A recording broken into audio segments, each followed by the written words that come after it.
wonderful organisation that we've got. He's going to introduce himself in a little bit. Let me tell you a little bit about me and my background. So my name's Andy Walter. I'm a certified business coach, a trainer and an author. I started out my career as an engineer, which for those of you that were wondering about the numbers, it might start to make a bit of sense now. So I started my career making missile launchers for Lockheed, that kind of thing. Other lovely, wonderful stuff that I'm not really allowed to talk to you about. I went from that into software engineering, so I started to program the machines to do it for me, because I thought that would be a good way to develop and learn something new. I went from that into software sales, sales management, sales training. I spent 6 years in franchise development, which was really, really interesting, because in franchises what I learned was that the level of success that people achieved had way more to do with with how well they followed the system that was put in place for them than it did anything to do with charisma or risk-taking or intelligence. Now, it's not that those things didn't play a part, but if you didn't follow the system, you didn't make any money. If you followed the system, you made money whether you had those things or not. Make sense? Okay. What was I was pretty good at that, actually. I was pretty good at helping other people be better, so I kept getting promoted and headhunted. Stole from one company to another, and I ended up in corporate life, responsible for hundreds of people, millions of pounds of profit. I woke up one day and I was on my way to head office, and I was sat on the M25. I was definitely sat there because I wasn't going anywhere. When I decided that I didn't want to do this bit anymore, I didn't want to do the travel anymore, I didn't want to go to Boreham Wood on a Monday morning, then go to Stansted and fly to Scotland, come back, go to Cardiff, go to Southampton, and then come back at the end of the week and my family didn't know who I was. So I started to look around for things that suited my talents that I would enjoy to do. I was lucky enough to work with the Department of Business Innovation and Skills for a couple of years, delivering high growth coaching into businesses, where I worked primarily with SMEs. Those businesses, we were seeing 32% growth year on year in those businesses, and it's where I came across ActionCoach. So ActionCoach clients were seeing 60% growth year on year against my 30%, and I thought that might be something that I needed to look into and find out how they were doing that. And I will show you later how that works out. I took on a franchise, and in between that I've written a book which is on Amazon. Please feel free to go and buy it. You can always do with the extra couple of quid. It's nice. If you just search my name, you'll find me on there. And essentially that's what I do now. And that's where I came across Love for Marketing, because Love for Marketing is a perfect fit for my clients. All of my clients are trying to grow their business. One of the things you really need if you're going to grow your business is more leads. Yeah, it's as simple as that. So that's what today's going to be about. If you don't mind, I'm going to take off my jacket because it's got a bit warmer in here. Perhaps it's just the body heat, perhaps it's the light, perhaps it's the projector that I'm stood in front of. Either way. So for today, for attending this event, NatWest are going to give you some free gifts, and it's always nice to get free stuff, right? Yeah? Okay. So we've got for you a marketing audit. So as part of today, we have put aside some time to go for a marketing audit with you to look at your business in a bit more depth. We're also going to do a marketing strategy review for you. And we're going to enrol you in an e-learning course of your choice, which we'll discuss later. Okay, so you're already 895 quid up today for turning up. So that's is everybody happy with that? Yeah? Yeah, okay, go, brilliant. Okay, great. So, how we help. So what do we do? Okay, so whether you want us to do it all for you, whether you want us to do all of your marketing for you, or whether you want to learn it yourself, whether you want us to coach you one-on-one, whether you'd like to put an apprenticeship into your business, it doesn't matter what it is how you want to grow your business. We can definitely help you do that. Okay?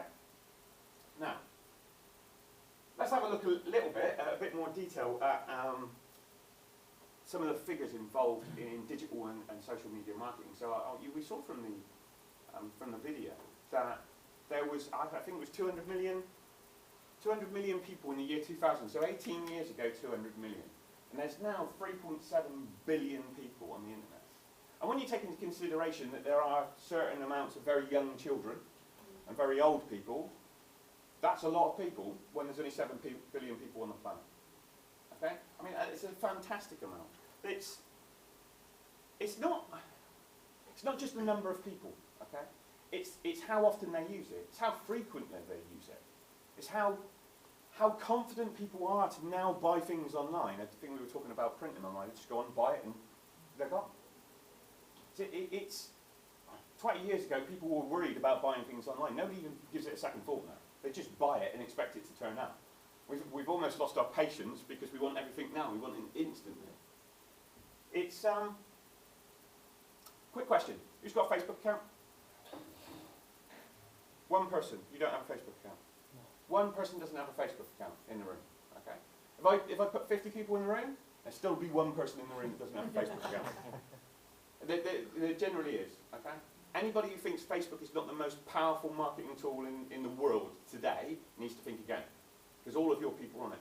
50% of all mobile views, of everything that's viewed online on the mobile, is Facebook. 50%. And that's 3.7 billion people. It's massive. It's just astounding. Think about this. Who remembers these? 24 of 25 of the country's top newspapers are in record decline. Last time you saw a bus, how many people did you see on the bus reading the newspaper? What would they do? On the phones. They're all there are. Twitter, Facebook, BBC, whatever, but they're all getting their news instantly. Nobody wants to wait anymore. Junk mail. Has anybody noticed that you get less of it than you used to? I mean, you used to come home every night, scoop it up, and you throw it in the bin. And now you don't. You get maybe 1 or 2 things a week now, rather than 4 or 5 things a day. Radio's still pretty good. Radio does still give you a great way of reaching audiences. The simple fact is, though, is that with the internet and with social media, there's much cheaper and more efficient and more targeted ways of reaching larger audiences. So even though it still works, what about Yellow Pages? So I don't know if anybody remembers, I'm old enough to remember when the Yellow Pages was that thick for every area. And they've stopped printing it. They don't even print it anymore, it's just yale.com now.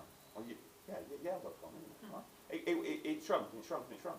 And there was a point where if you didn't get your business into the Yellow Pages, if you missed the deadline, you had to wait a whole year.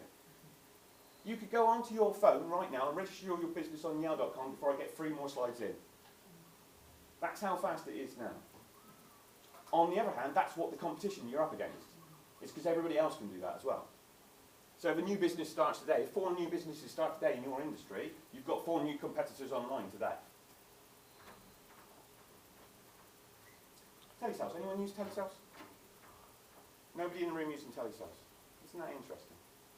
So when I started in my sales career, going back, I'm not going to tell you how many years. When I started in my sales career a long time ago, let's just leave it at that, it was 30 calls to an appointment. That's how many calls you had to make, cold calls you had to make to sit down with a business owner. That's what it was. It was 30 calls to an appointment. I was speaking to a business recently that is 600 calls to an appointment. Thanks, PPI. But that's what it is. It's now 600 calls to an appointment. So what we did with them is we came up with a new strategy and we used some social media marketing, we used some Facebook, we used some LinkedIn, warm the leads up. They're now down to about 100 calls. So it does still work, you just have to adapt it. And like you, most businesses have dropped it as a waste of time. And yet it is still one of the best ways to grow your business, if it's done right. But you just have to keep up with times, you just have to adapt and change things. Okay? Who remembers these? Talking about not changing with the times.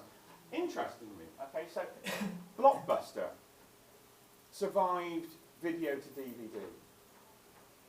The CEO of Blockbuster said about Netflix, I don't get what the problem is, they just do the same as us, don't they? Where are Blockbuster now? They used to be on every corner in every town. Gone, not around anymore. Woolworths, in the year that Woolworths went bust, their major competition grew by 7.5%. Who are their major competition? Wilkinsons. Wilco's. Wilco sell the same stuff as Woolworths used to the same people in the same locations. And yet in the year that Woolworths went bust, Wilco's grew by 7.5% because they did it differently. Woolworths didn't change. Comet didn't change. Amazon's brilliant. Amazon's genius was when Jeff Bezos decided to let everybody else sell on his platform. Took all the competition away, made them part of his solution. The fact is that you don't change, if you don't update, you go the same way. Okay, so you have to consistently change the way that you market and change the way that you're approaching it. This Chris and I were talking about this at the beginning. So 90% of all the world's data, all the data that exists in the world was created in the last 2 years. This is 3 years out of date. 2015. 2015, the BBC ran this survey. Was it by 2050? 2020. 2020. By 2020, it will be doubling every 2 days. Now, that's a figure I can't even comprehend. I'm pretty good with numbers. I'm an engineer, right? And I can't comprehend that number. It's just too big. It's like 100 billion searches a month. I can't comprehend what that is, but it's a lot. Right? But 90% of all the world's data was created in just the last 2 years. Like, think about this, right? So who's old enough to remember a 56k modem? Right? So 56k modems. I remember 28.8k modems, just in case anyone's wondering how old I really am. What was the volume saying? 5.5? Yeah. Yeah. And the noise that sounded like a fax machine sometimes I miss it. Right? This presentation takes a minute in my office to download. On a 56k modem, that would have taken 3.5 days to download.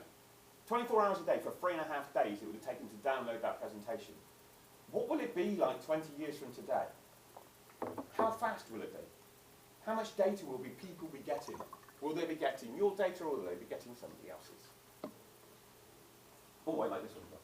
So this is the last 2 papal inaugurations. Okay, so 2005, 2013. Who can tell me, who can spot the camera phone at the top? One there. If you look really closely, there's one there.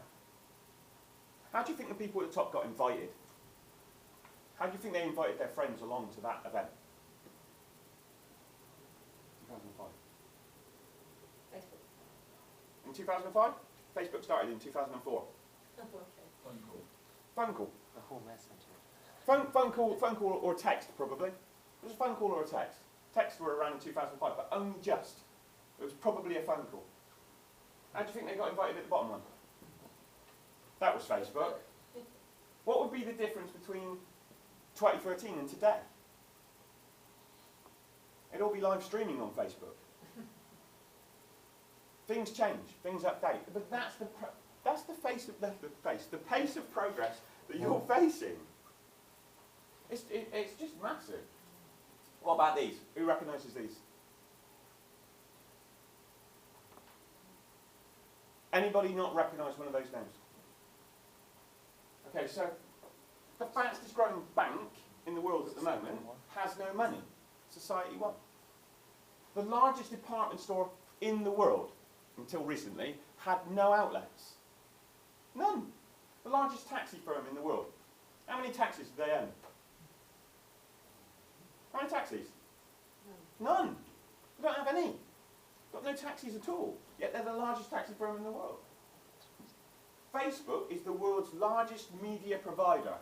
It creates no content. Here's the interesting one, right? So the 2 largest app providers in the world, Google and Apple, create no apps. If you really want to think about it, Creative Labs created the MP3 technology along with Sony. And now Sony pays Apple to deliver its MP3 technology to people. So Sony's a music producer and it pays Apple for the right to sell its music. That's how the world's changed. That's Apple's geniuses, by the way, if you want to know. Isn't that interesting though? These companies don't do the things the way that everybody else used to do them. I mean, Google, by the way. How old's Google? Anybody know? 18 years old, Google. 18 years old. Did $80 billion last year on advertising revenue alone.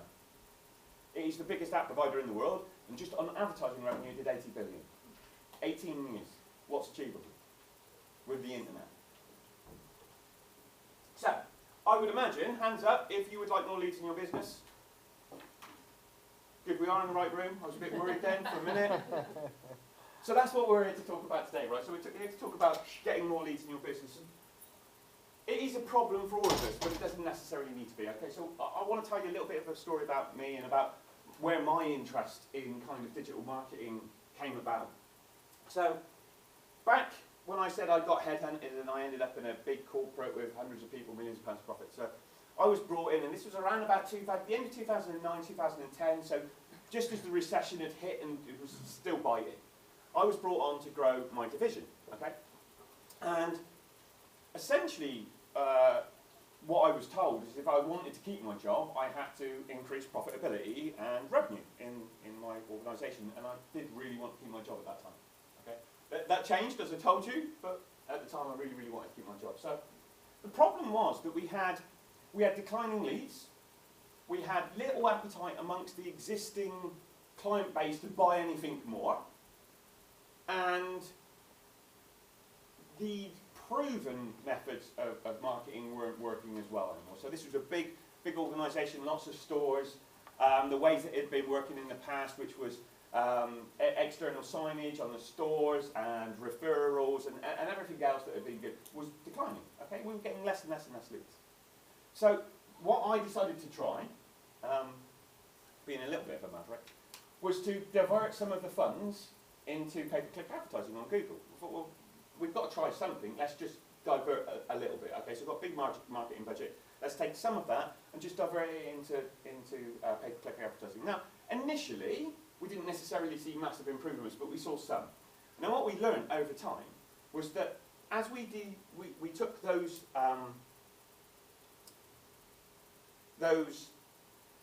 leads that were coming in and we started to divert them to specific pages on our website. So if you imagine you've got a big national organisation, if I just sent them to the home page, it had been benefiting everybody else in the company. Right? And it was just my division that I was getting measured on. So we started to send them to specific pages of specific stores and specific products that they were looking for. So if they were looking for something in particular, they went straight to that page where they could book an inquiry. And then we could phone them up that day. So it went from people seeing us as they drove by or seeing an advert in a paper and thinking, oh, I might do something at the weekend, to making an inquiry in the morning and us selling them the product in the afternoon. Okay, so that was the difference. I mean, it was so powerful that the marketing department, by the way, who didn't really like the idea at the beginning, loved it because it was all completely measurable. So it could measure every single lead, where it was coming from, how much it was costing. What we found is that for the next 3 years, this produced more than 186,000 leads a year at a much lower lead acquisition cost and a much lower cost of acquisition for the client than we'd ever seen before. In fact, it was so powerful, it took my division from 8th in the country to 1st for 3 years. By the time everybody else caught up, it was too late. That's how powerful you can do, is if you get it right with digital marketing. Okay, now, I don't share that story to go, oh, look at me, fantastic. Right? I share that just to show you that it's a problem for everyone. If you think generating leads is not a problem for multinational PLCs, trust me, it is. They have the same challenges you do. Most of their marketing directors went to university 10 or 15 years ago. 10 or 15 years ago was when there was no smartphones. What did they learn? They learned how to market in traditional ways, right? We've just discovered that that doesn't necessarily work. Does that make sense to everyone so far? Yeah? Okay. So, before we do anything else, I just want to talk to you a little bit about niche. I have a lot of conversations with a lot of business owners and a lot of senior market managers and marketing directors. And whenever I ask this question and I'll say, okay, so what is it that makes you different? Okay, what's your niche? What makes you different? I will hear something along the lines of, I hear personal service, or I hear it's our relationships that we build with our customers. It's our people. Our people are fantastic. Quite often with smaller businesses, it's me. Business owners say it's me.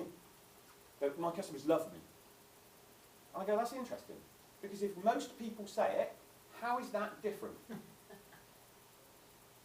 Now, that's the interesting thing. Most businesses tell me that they give great customer service. In fact, have you ever met a business owner? Has anybody in this room ever met a business owner that says, do you know what? What makes us different is we give really crap service. Has anybody ever met one of those? Isn't that interesting? So, when I say what makes you different, what actually makes you different? What is your USP? What is your unique selling proposition, unique selling point, whatever you want to call it, doesn't matter. What is it that really makes you different? How do you stand out against your competition? So I'll give you an example. Okay, so Rolls-Royce. So I want you to imagine that there's a Rolls-Royce over here. Right? It's a £250,000 car. picture the Rolls Royce in your head, right? Okay, brilliant. Over here's the Dacia. You might not be able to picture that so well. But over here's the Dacia, right? That's £250,000. This is £5,000. Which one would you rather have if I was giving them away? Dacia. You'd rather have the Dacia, right? Which one would everybody else rather have? The Rolls Royce, right? They are both steel and aluminium boxes on wheels that get you from point A to point B in the same amount of time as speed limits on the road, wouldn't matter how fast it is. Essentially, they are the same thing. Your perception of them is completely different. And actually, thank you for that, because perception is important. Perception is why people buy. Supermarkets, I'll give you another example of niche in it. So, Asda, Tesco, Sainsbury's, Waitrose. Other supermarkets are available, just in case anybody whinges about it. Asda, very successfully for 10 years before Aldi and Lidl came around, marketed themselves as what? Cheap. Asda price, right? It's all Asda price. It's so well known, if you go to Turkey shopping, they'll tell you everything in their shops Asda price. Tesco's markets itself as, what's their own brand? Or what's their strapline? Everyday value or something Value. like that. Value. Every little helps. It's value. Yeah, their own brand line is value, and every little helps. Interestingly enough, they also advertise a guarantee. They guarantee to exchange your goods if you don't like what you bought. Okay, so that's Tesco. Sainsbury's is better living. What Sainsbury's mean by that is if you think you're slightly better than the Tesco shopper, come and shop with us. That's what they mean, right? It works very well for them, but that's what they mean. Waitrose market themselves as quality and great customer service, I would say. Interestingly enough, you can do this on a brand comparison website, okay? You can do this on a shopping comparison website. If you go online and you do a £100 shop at Asda, so all branded goods, and you go do the same shop at Waitrose, it'll be £100 in Asda, it'll be £105 in Waitrose. There's recommended retail prices. It's all the extra yummy stuff that Waitrose sell you that ends up meaning you walking out with 3 bags when you went in for bread and milk. Yeah. That's just marketing, that's retailing, okay? But actually, think about this. Waitrose shoppers do not shop in Asda. Asda shoppers do not shop in Waitrose. It's the same price, they could. That's niche. They are perceived to be completely different. If you want to know which ones work best, these figures are about 6 months out of date, but Asda does 64 million a day, being cheap. Tesco's does 164 million a day, being value and guarantee. By the way, the guarantee that they offer you is your consumer rights. Every other supermarket offers you the same guarantee, and yet they promote it. That's what makes them different. What makes Tesco's different is they offer you a guarantee that everybody else offers you, but you don't think that they do. It's all perception. So how do your customers perceive that you're different? Okay, so what we're going to do is we're going to do a work session, so 5 minutes. And on front of you there's a work session 1. This is really important in order to create any kind of marketing. Before you can create any kind of marketing for your business, you need to know why you stand out. So without using it's our customer service, it's our relationships, it's our people, what could you, if you haven't got one right now, what could make you different to everybody else? And just write that down. You can have more than one USP, you can have as many as you like. Tesco's have got value and every little helps, and they've got guarantees. Ideal customers, just quickly on ideal customer. When I say to people, what's your ideal customer? They go, anyone with a checkbook who's still breathing. Right? Quite out of date. Checkbook. Do you know, it's true. I mean, when was the last time anyone wrote a check out? Isn't that interesting? That's showing my age again, right? But interestingly enough, ideal clients, right? I was doing with some of my clients yesterday. We were doing a workshop on something very similar to this. And if you think your client is anywhere between 18 and 65, that might well be true. But do you think 18-year-olds are interested in the same advert as a 65-year-old? So when I say ideal client, I might mean groups of ideal clients. What you have to imagine is the best way to do this. Imagine that door opens right now, and your ideal client walks in the door. That is the one that's going to pay you the most amount of money and be the easiest to deal with, and you're going to enjoy working with the most. Who are they? And then write a description for them. It makes it so much easier to market to them, and then we can get on to some marketing. 5 minutes, is that right?